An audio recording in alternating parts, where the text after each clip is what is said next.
Alright guys, that's the Bookish Banker back with you. I know it's been a while since I did my last video.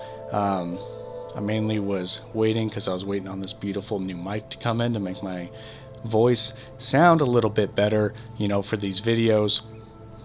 So I'm really excited that I got this, and I got a better camera set up, so everything should look a little better. Today, I can't wait. I've been waiting to talk to you guys about these. This year I've really been getting into the fantasy kick, and I was doing research about what book series were the best for getting into fantasy, and one of the biggest recommendations that I saw was for the Faithful and Fallen series, and this is by John Gwynne, and it's 4 volumes, 4 books, and they are all awesome, and I think they get better and better with each one. I was thinking about breaking them up, or just doing them all as one review, and I decided that I was just gonna do them one by one, because I think they're that good and they deserve a spot in our YouTube channel for each one. And so we're going to be talking today about Malice, which is book 1 of the Faithful and Fallen series. So Malice, what is the story all about? So this is a grand epic fantasy, but it's somewhat low fantasy. There is fantastical and magic and giants, but the magic system is kind of behind the scenes. There is some fantastical elements, but that's not the main focus. This is a human story, first and foremost. And there's a lot of different cultures. It's very similar to like Roman culture, or even kind of like Vikings,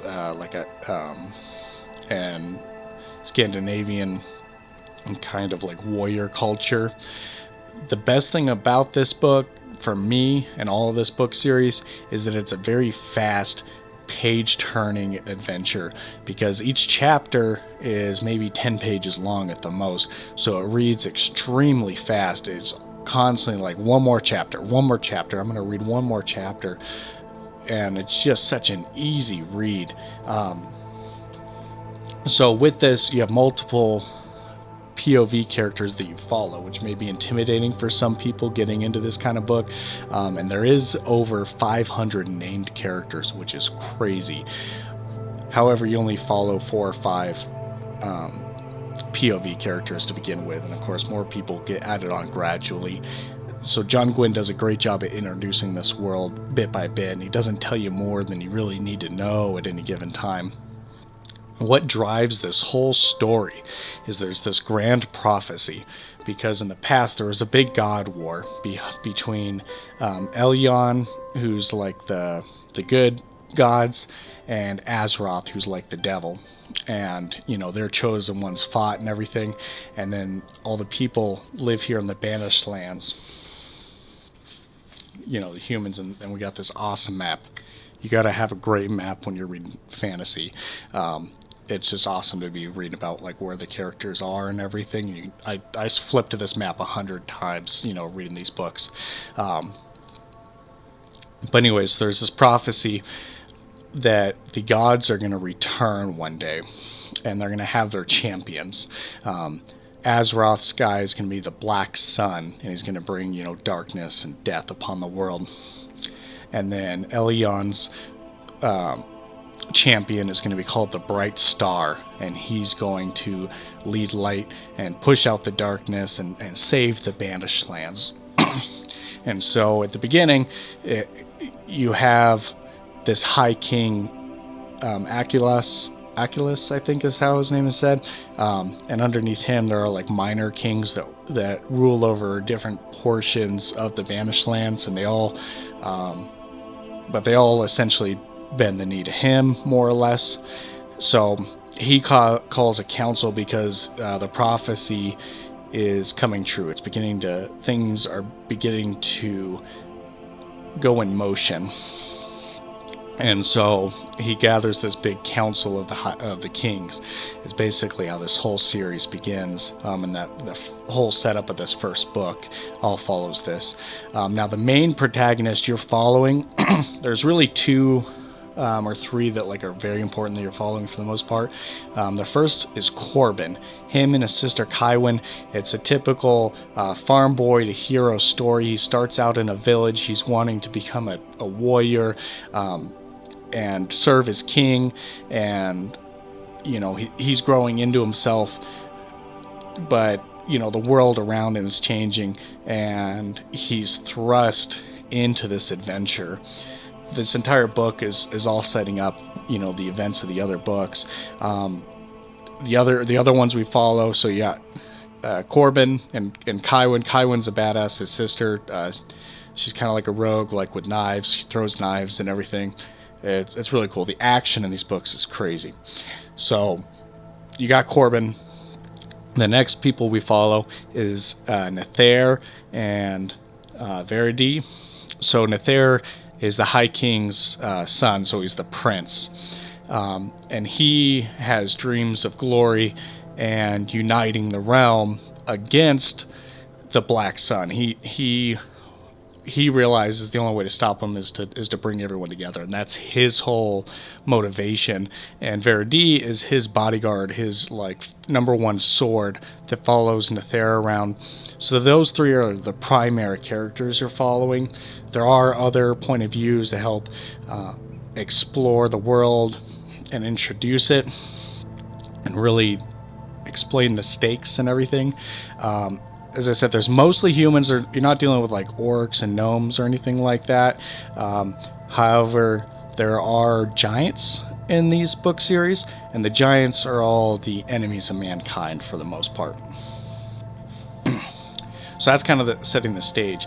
Now, this book, like I said earlier, it reads very fast. However, the first half of Malice, because it's doing so much world building, does take a little bit of time to get going. So you feel like you're jumping from here, from Nether, over to Corbin, over to Verity, over to Castell, who's another point of view character. And it's just a really interesting, switching of all that, but it takes time to build the world and for you to really feel grounded in it. And it's important that John Gwynne did it this way, so you have a firm understanding for the rest of the series, because after that first half of Malice, things just go pedal to the metal, 100 miles an hour for the rest of the series. Literally just 3.5 books. It just goes crazy.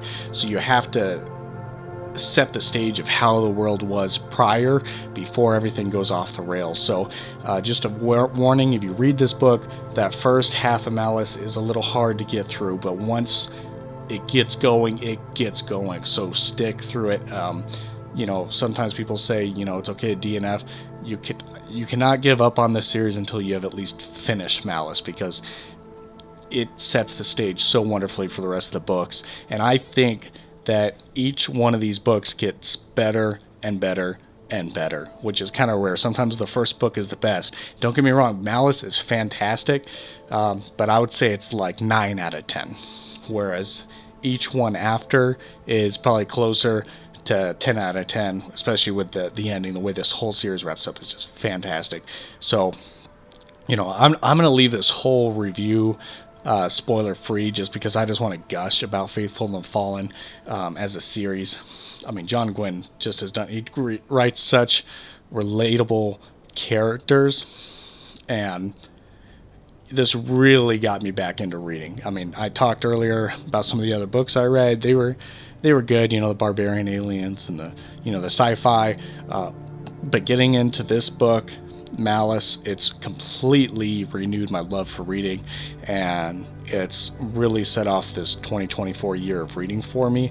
I read all 4 of these books in under 2 months, which was really fast for me, because I'm normally not the fastest reader. But just go out, buy Malice, buy the whole series. I bought the whole series before I even opened a page of Malice, because I just knew I was going to like it. I mean, just look at that cover. You got all these great weapons and everything.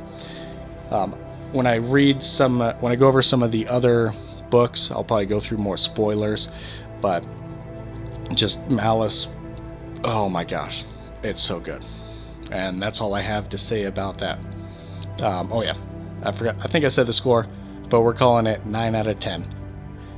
Bookish Banker recommends.